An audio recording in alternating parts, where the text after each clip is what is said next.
What I've done is I've put the guidelines on the back of the glass already, and I've got here a analysis of the thin shading that is the first layer on the inside. I'm going to use very, very dilute paint, and this is very much a guessing game on how dilute the paint has to be, how dense it goes on, how dense it'll fire out, and then also whether it's too wet or too dry. So it's a bit of a trial and error thing, and I may have to wipe everything off again and start again, but I'll try and avoid that anyway. And I'm going to start underneath the mouth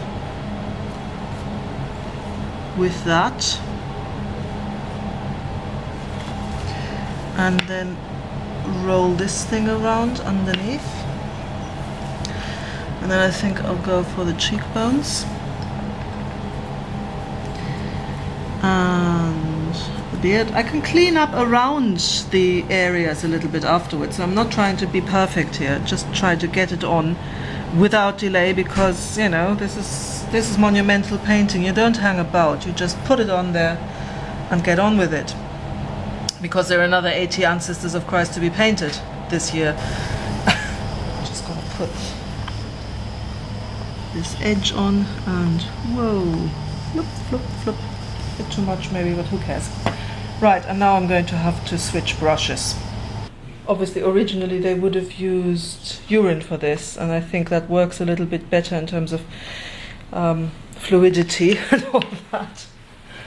But this is vinegar and it works reasonably well. So.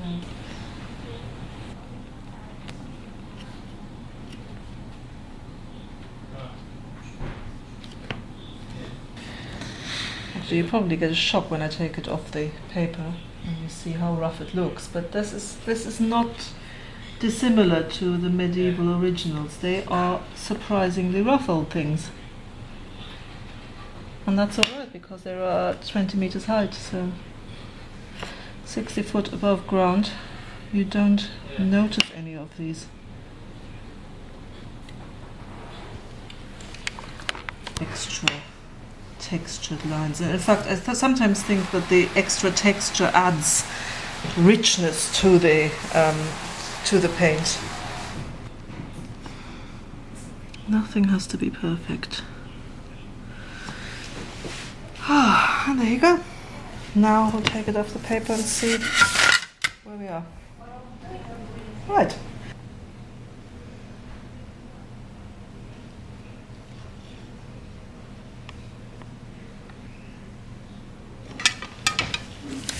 So this is now taking off the guidelines.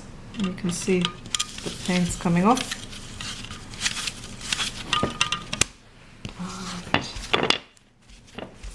Bit careful so that I don't scrub it over the light box. And there we go.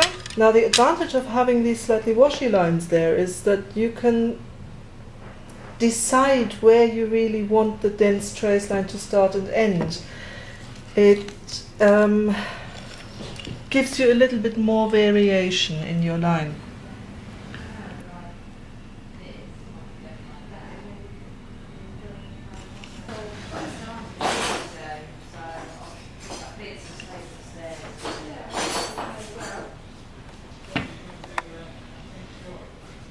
Oh, and there it happened.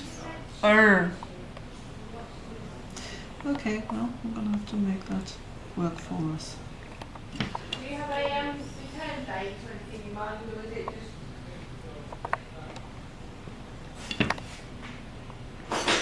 Trouble is, it is so hot today that I'm actually painting with paint that is super, super liquid, otherwise it'll just dry on my brush. Yeah. People to sensitive nursery, it seems to be the first time of anything, said the baby has.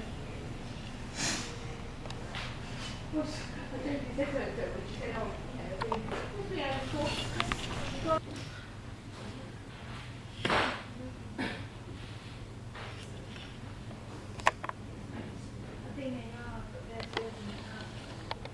They're embracing it.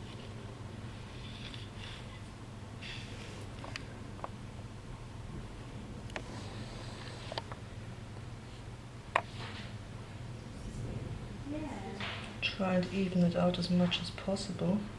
But again, it doesn't have to be perfectly even. Okay.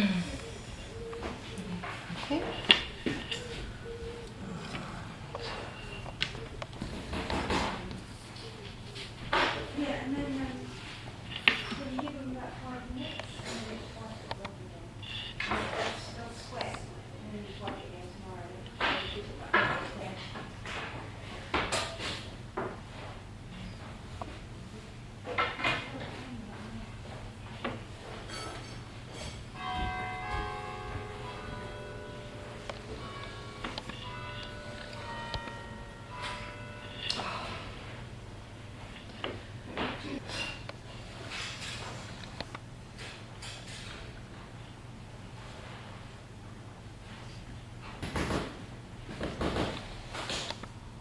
Right, enough.